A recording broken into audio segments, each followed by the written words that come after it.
I've been living a double life for 10 years, Travis said, leaning back in his chair with an unsettling grin. 2 wives, 2 families. I pulled it off pretty well, huh? The anniversary dinner I'd spent hours preparing sat, untouched between us, 20 years of marriage culminating in this moment. His confession, delivered with the casual pride of someone describing a clever work maneuver, hung in the air. I carefully set down my wine glass, forcing my face into practiced neutrality, the same expression I'd used countless times with difficult clients. "How interesting," I replied, my voice steady despite the violent trembling beneath my ribs. Travis laughed, apparently delighted by my composure. "That's one of the things I've always liked about you, Jade. You're so controlled." Caroline would be throwing plates by now. Caroline. My husband's other wife had a name. I'm Jade Wilson, 47 years old, a public relations consultant who built my reputation on managing crises for others. The irony wasn't lost on me as I faced the collapse of my carefully constructed life in Wilmington. For 20 years, I'd wanted a simple but substantive marriage, mutual respect, comfortable companionship, and the quiet dignity of growing old together. Now I realized I'd been married to a fiction, a character Travis had been playing while his real life unfolded elsewhere. "They live in Oregon," he continued, helping himself to more wine. "Eugene. Beautiful area. Caroline's a kindergarten teacher. The kids are 9 and 7. Children." He had children with this woman. The knife twisted deeper as I recalled years of discussions about remaining childless, his insistence that he wasn't father material, that our careers were too demanding for parenthood. "I usually tell her I'm on business trips when I'm here," he explained, as if discussing a normal work arrangement. "And when I'm with them, you think I'm at conferences or meeting clients." The logistics were impressive, I had to admit. The regular work trips, the conference calls he couldn't miss, the holidays he sometimes had to work through. A decade of elaborate lies constructed around our marriage. "Why tell me now?" I asked, surprised by my own curiosity. Travis shrugged. "It's getting complicated. Caroline's been pushing for more time together. The kids are getting older, asking questions, and frankly, maintaining 2 completely separate lives is exhausting." "So what happens now?" My throat constricted around the words. "Nothing changes," he said firmly. "This is still my home too. I've built a life here, just as real as the one in Oregon. I'm not giving up either." The casual entitlement in his voice chilled me. He wasn't confessing to ease his conscience, or because he'd chosen one family over the other. He was simply adjusting his strategy, bringing me into his deception as an accomplice rather than a victim. As Travis launched into more details about his other life, I noticed something disturbing: the confident smirk, the self-satisfied tone, the complete lack of remorse. This wasn't a man worried about consequences. This was a man who believed himself untouchable. And that meant whatever was coming would be worse than I could possibly imagine. Travis and I met at a pharmaceutical industry conference in Chicago. I was handling crisis communications for a client. He was a rising star in pharmaceutical sales. We connected over drinks, laughing about the pretentiousness of corporate jargon and the absurdity of hotel conference rooms. That easy rapport continued through dinner, then breakfast, then weekend visits between Philadelphia and Wilmington. 6 months later, we were married in a small ceremony, nothing extravagant, just close friends and my parents. Travis's family was notably absent. "Estranged," he explained. "They never approved of my career choices. I built my PR consultancy from the ground up while Travis climbed the corporate ladder at Meridian Pharmaceuticals. His job required frequent travel, a fact I accepted as part of our marriage. When he was offered a regional sales director position that would require even more time on the road, I encouraged him to take it, believing in the partnership we were building. I rearranged my client schedule to accommodate his comings and goings, ensuring we maximized our time together. We purchased our craftsman-style home in Wilmington's historic district, using primarily my savings. Travis's contribution was smaller due to student loans he was aggressively paying down. I spent weekends restoring original woodwork while he handled the paperwork and finances. I trusted him completely. For the first decade, our marriage felt solid. We developed comfortable routines for when he was home: Sunday brunches at Bellum's, evening walks through Rockford Park, quiet nights reading in the living room. We were partners, or so I thought. Looking back, I see warning signs I chose to ignore: the separate bank account he maintained for work expenses, the calls he would take outside or in his car, the inconsistent stories about which cities he'd visited. His passionate objection when I suggested joining him on a work trip to Seattle, citing company policy that spouses couldn't attend certain events. There was also his phone, always password protected, always kept within reach. Once, when it chimed with a text while he was showering, I glanced at the screen and saw only "C" with a heart emoji. When I mentioned it casually, he explained it was Craig from the office, sending information about a client. For years ago, I found a receipt for women's perfume in his suitcase, an expensive brand I never wore.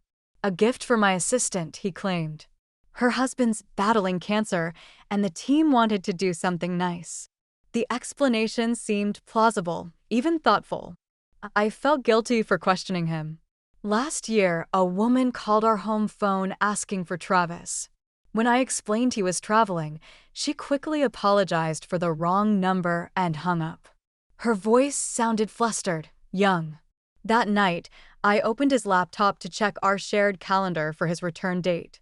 The browser history revealed searches for schools in Eugene, Oregon, a city Travis had never mentioned visiting for work. I closed the laptop and poured myself a glass of wine, dismissing the knot of suspicion forming in my stomach. Travis had always been transparent about his travel schedule. There had to be a reasonable explanation. Our anniversary morning began like any other day. Travis mentioned he had something special planned for dinner. I spent hours preparing his favorite meal: beef Wellington, roasted vegetables, chocolate souffle, and setting the table with our wedding china. When he emerged from his study, dressed in a suit I'd never seen before, I thought it was part of the surprise. Instead, he sat me down for his confession. Now, as he continued detailing his double life over our cooling anniversary dinner, each revelation felt like another brick added to a wall separating me from the life I thought I had. Caroline and I met at a conference in Portland, he explained, refilling his wine glass. There was this immediate connection. I wasn't planning for things to develop, but he shrugged, as if the progression from affair to second marriage had been inevitable, beyond his control. You married her? I managed to ask, mentally calculating the timeline. Legally? His slight hesitation told me everything. Not exactly. We had a ceremony. She wears a ring. The neighbors think we're married. But bigamy is illegal, I pointed out, clinging to this technicality. Exactly, Travis agreed, seeming pleased by my understanding, which is why it's better for everyone if we maintain the status quo. You and I are legally married. Caroline and I have what she believes is a marriage. Everyone gets what they need. And what about what I need? My voice remained calm despite the anger building inside me. Did you consider that I might need a husband who isn't living a lie? Travis's expression hardened slightly. I've given you a good life, Jade, financial security, a beautiful home, regular companionship. He gestured around our dining room, as if the physical trappings of our marriage were adequate compensation for his betrayal.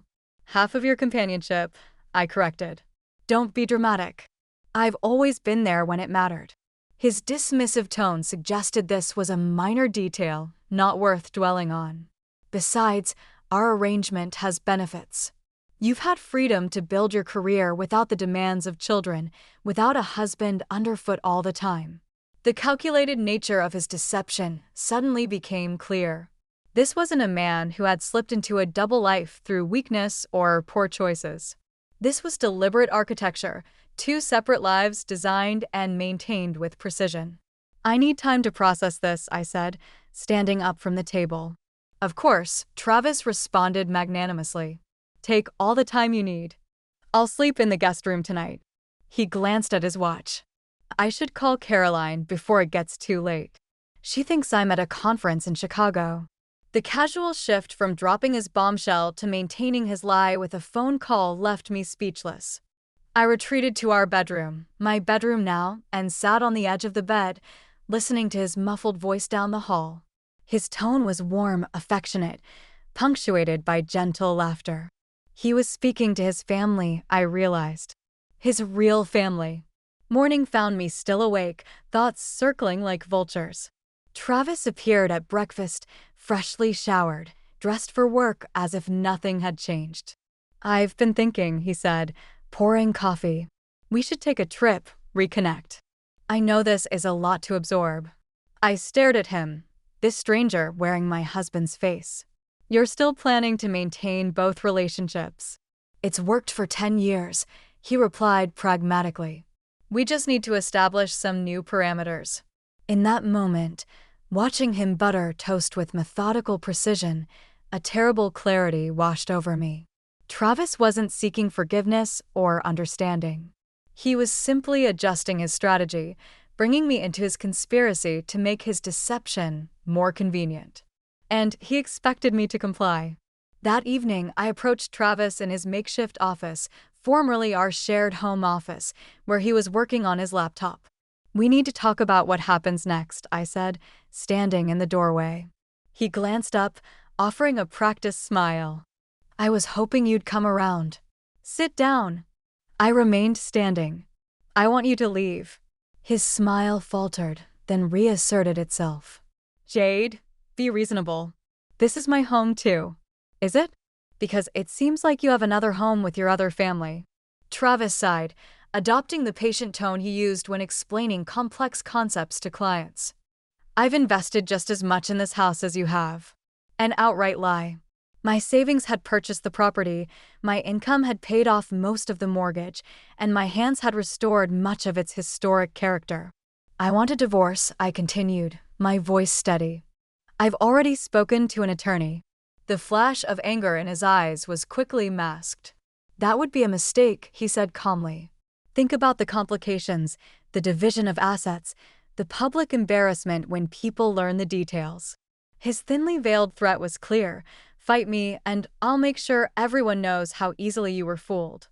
I'm prepared for that, I replied, though the thought of my clients and friends discovering Travis's deception made my stomach clench. He leaned back, studying me with clinical detachment. You know, I never took you for vindictive. I thought you'd understand the practicality of the situation. Practicality? I echoed in disbelief. Yes, practicality, he repeated firmly. Some marriages involve affairs, some involve separate bedrooms, some involve other compromises.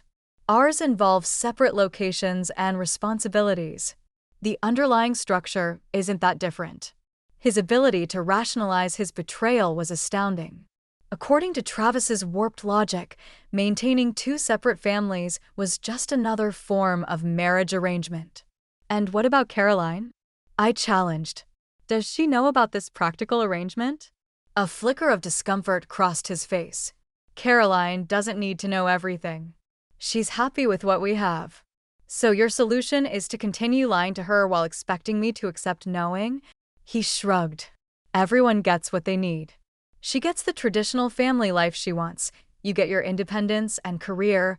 I maintain connections to both worlds. And what about integrity, honesty, commitment? Those are social constructs, he countered dismissively, arbitrary boundaries that don't reflect the complexity of human relationships. I stared at the stranger before me, wondering how I'd missed the fundamental emptiness at his core. Travis wasn't just a liar.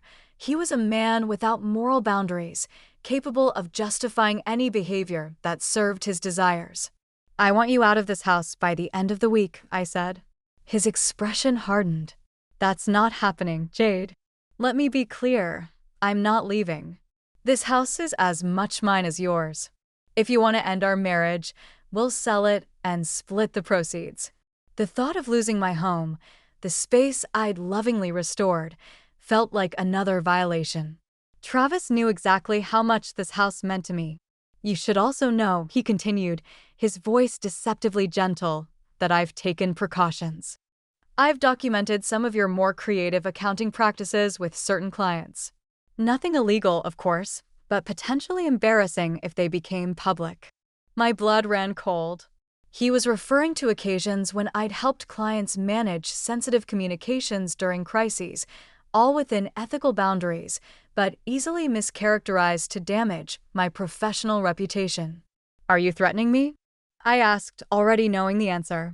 I'm suggesting we find a mutually beneficial solution instead of a mutually assured destruction, he replied smoothly.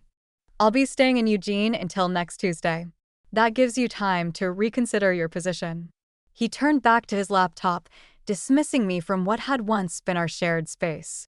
I retreat that to the bedroom, mind racing with implications.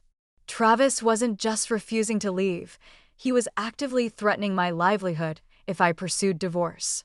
That night, I pulled out my laptop and began searching for divorce attorneys specializing in complex cases. As I scrolled through search results, an email notification appeared. Travis had booked a flight to Eugene for the following morning. He would be gone for 5 days. 5 days to figure out my next move. After Travis left for Eugene, I met with Eleanor Voss, a divorce attorney known for handling high-profile cases with discretion. Her office was understated but elegant, much like the woman herself. Bigamy is both a civil and criminal matter, Eleanor explained after I shared Travis's confession. Even if he's not legally married to this Caroline, he's committed fraud against both of you. He's threatening to damage my professional reputation if I added. Eleanor's expression hardened. Blackmail on top of everything else. Your husband has been busy. What are my options? Document everything, she advised. We need evidence of the double life, the threats, any financial impropriety. Given what you've told me about the house purchase and mortgage payments, we should forensically examine your finances. I spent the next 2 days gathering documents, downloading bank statements, and compiling a comprehensive record of our marriage. What I discovered was worse than I'd imagined. Travis had been systematically draining our joint accounts for years, transferring small amounts to a separate account I had no access to for years. He had taken out a second mortgage on our home 18 months earlier, using a forged signature on the paperwork, and diverted over $175,000 to had redirected over $175,000 for unknown purposes. With shaking hands, I called Eleanor. It's financial fraud, she confirmed after reviewing the documents. This changes the landscape significantly. We need to move quickly to protect your assets and credit. Following her advice, I froze our joint accounts, reported the fraudulent mortgage to the bank, and placed a fraud alert with credit bureaus. But my deepest shock came that evening when I found a hidden compartment in Travis's desk containing multiple identification documents, driver's licenses, credit cards, even a passport, all bearing his photo but different names. This isn't just about a second family, I told Eleanor during our emergency meeting the next day. Travis is living multiple lives under multiple identities. We need to involve law enforcement, she advised grimly. This goes beyond divorce proceedings. We're looking at potential identity theft, financial fraud across state lines, possibly federal crimes. The FBI agent who interviewed me was professionally detached as I shared my discoveries. We've seen cases like this before, Agent Simmons explained. Individuals maintaining multiple identities and relationships. Often, there's significant financial fraud involved. What happens now? I asked. We investigate, gather evidence, build a case. In the meantime, you should prepare for your husband's return. He'll discover the frozen accounts soon. As if on cue, my phone buzzed with a text from Travis. What the hell have you done? Accounts frozen. Call me immediately. I showed Agent Simmons the message. He'll be back tomorrow. We need more time to build our case, she admitted. If possible, don't let on that you've discovered the extent of his activities. You want me to pretend everything's normal when he returns? The thought of facing Travis, knowing what I now knew, made me physically ill. Just for a few days. We're obtaining warrants, coordinating with Oregon authorities. If he suspects he's under investigation, he might destroy evidence or flee. Trapped, I was being asked to maintain my own deception with a man who had deceived me for a decade. I'll try, I promised, though uncertainty gnawed at me. After Agent Simmons left, I wandered through the house, our house, seeing it with new eyes. The framed photos of our travels, the wedding portrait on the mantel, the anniversary gifts accumulated over years, all artifacts of a marriage that had been a carefully constructed illusion. In our bedroom, I opened Travis's closet and ran my fingers over his precisely arranged shirts. The Travis I knew was orderly, methodical. Now I understood that this meticulousness wasn't just a personality trait, it was a necessity for someone maintaining multiple lives. The man I had loved, believed I knew intimately, was a fiction. And tomorrow he would return, expecting to find his beautiful wife willing to accommodate his betrayal for the sake of practicality. Travis returned the next evening, his expression thunderous as he slammed the front door. I was prepared, seated calmly in the living room with a glass of wine. "What the hell is going on with our accounts?" he demanded without preamble. "There seems to be a problem with the bank," I replied, the rehearsed lie feeling strange on my tongue. "Some kind of security freeze. I've been trying to sort it out." His eyes narrowed, assessing my face for signs of deception. I maintained the neutral expression I'd perfected over decades in PR, and you didn't think to call me? "You were with your family," I replied, letting just enough edge into my voice to sound believably bitter. I didn't want to interrupt. Travis's posture relaxed slightly. He believed I was simply being petty, retaliating in a small way for his betrayal. "This is exactly the kind of childish reaction I was hoping to avoid," he sighed, pouring himself a drink. "We need to approach this situation like adults." "You're right," I conceded, swallowing my disgust. "I've had time to think while you were gone. Perhaps we should discuss parameters."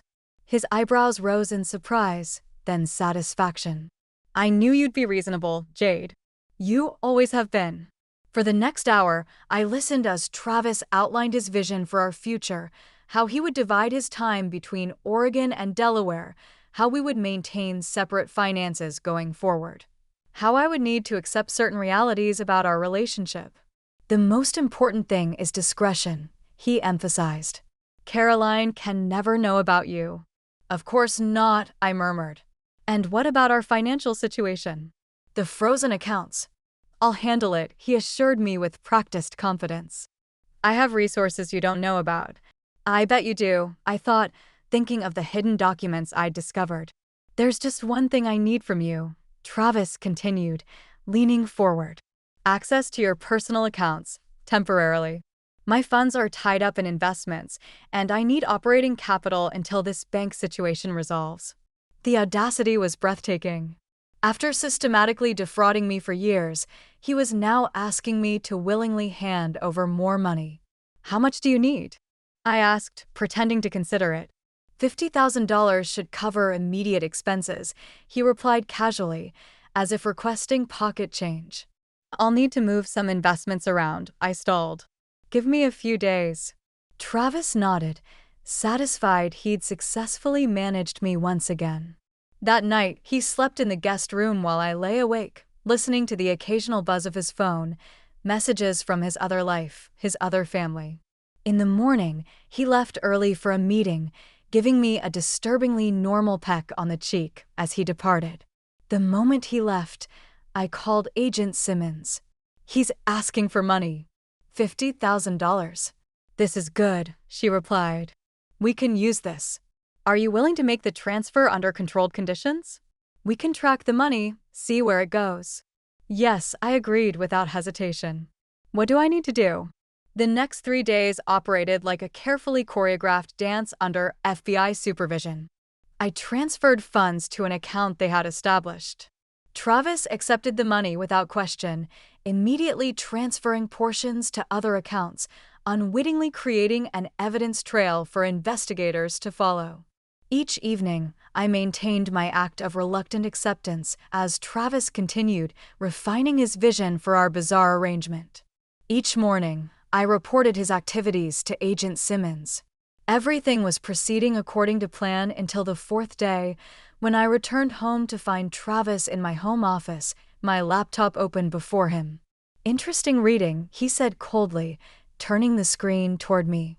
Displayed was my email exchange with Eleanor Voss, outlining our divorce strategy and the evidence we'd gathered. My stomach dropped. I'd been so careful to cover my tracks, but had forgotten about the automatic sync between my phone and laptop. One oversight had unraveled everything. "So this is how you respond to my honesty?" Travis asked, his voice dangerously quiet. "By plotting behind my back." "Travis, I save it." He stood, closing the laptop with deliberate calm. "I've already taken precautions. Your so-called evidence has been deleted, and I've called in some favors to expedite selling this house." The room seemed to tilt slightly. "You can't sell this house without my signature." His smile was chilling. "Can I?" "It seems we both have talents for forgery." As he moved toward the door, I realized with horrible clarity that I had severely underestimated Travis. He wasn't just a liar and a bigamist. He was someone capable of destroying my entire life without remorse. "I'm leaving for a few days," he announced from the doorway. "When I return, I expect everything to be back to normal. No lawyers, no frozen accounts, no police, or things will get very unpleasant for you." The front door closed behind him with quiet finality, leaving me alone with the knowledge that my careful plan had just collapsed and Travis now knew I was coming for him. I called Agent Simmons immediately. "Travis found my emails. He knows everything. Where is he now?" "He left. Said he's going away for a few days." My voice shook. "He threatened to forge my signature to sell the house. This changes our timeline. We need to move now, before he destroys evidence or transfers more assets." Within an hour, federal agents were searching our house, documenting the hidden compartments in Travis's desk, collecting his laptop and financial records. Similar actions were taking place simultaneously in Eugene, where agents had located the home Travis shared with Caroline. Agent Simmons showed me photographs of Travis entering a bank's safe deposit box facility 30 minutes after leaving our house. "We believe this is where he keeps his alternate identification documents. We're securing a warrant now." That evening, as I sat in my kitchen surrounded by the detritus of the FBI search, my phone rang with an unfamiliar number. "Is this Jade Wilson?" A woman's voice, tentative and strained. "Yes, who's calling?" "My name is Caroline Phillips. I think we're married to the same man." My heart lurched. "Caroline." "Yes. I'm sorry you're learning about this like this." A choked laugh. "The FBI searched my house today. They showed me pictures of you, of your marriage certificate. 10 years of my life, just lies." "I only learned about it a week ago," I offered, unsure what comfort I could possibly provide to the stranger who was also my husband's victim. "They're saying Thomas, Travis, whatever his name really is, they're saying he has other families, not just us." The revelation didn't surprise me as much as it should have. "How many?" "They've identified 4 so far, in different states, with different names." Her voice broke. "Who is he? Who did we marry?" Before I could answer, Agent Simmons arrived at my door, her expression triumphant. "We've got him. Travis, or should I say Jonathan Wells, was just arrested trying to board a flight to Zurich with falsified documents." As she showed me his booking photograph, I felt a strange sense of vindication mingled with grief. The man I'd built my life around wasn't just a liar, he was a phantom. The evidence mounted with breathtaking speed once authorities began connecting the dots between Travis's multiple identities. Beyond Caroline and me, investigators discovered relationships with women in Minnesota and Arizona, each believing she was his only wife, each with a different version of my husband living in her home. The scope of his deception was staggering. Travis, whose real name turned out to be Michael Chambers, had maintained these separate lives for over a decade, crafting distinct personalities for each relationship. With me, he was Travis Wilson, ambitious pharmaceutical executive, pragmatic and precise. With Caroline, he was Thomas Phillips, devoted father, middle school science teacher. The other identities revealed similar chameleon-like adaptations. His financial crimes were equally elaborate. Beyond the fraud committed against his wives, he'd been embezzling from pharmaceutical companies for years, using his position in sales to orchestrate complex schemes involving kickbacks and falsified orders. I attended his arraignment, watching from the back of the courtroom as the man I'd built my life around pleaded not guilty to 27 federal charges. He never once looked in my direction. In the months that followed, I rebuilt my life piece by piece. The FBI unfroze my personal accounts, and the fraudulent mortgage was removed from my credit history. I kept the house, though many rooms remained untouched, preserved in a strange limbo I wasn't yet ready to resolve. Caroline and I spoke occasionally, finding unexpected solace in shared experience. Her children, believing their father was simply on an extended business trip, were being gently prepared for the truth through therapy sessions. 6 months after Travis's arrest, I received a letter from him. The handwriting I'd seen on countless anniversary cards and grocery lists now seemed alien, belonging to a stranger. "I never meant to hurt you," he wrote. "In my own way, I loved you." I burned the letter without finishing it. On what would have been our 21st anniversary, I hired painters to transform our bedroom, the last space still bearing the traces of our shared life. As the primer covered the walls, erasing the sage green we'd chosen together, I felt something tight within me finally release. The man I married had never existed. But I did. I still do. And that, I've discovered, is enough.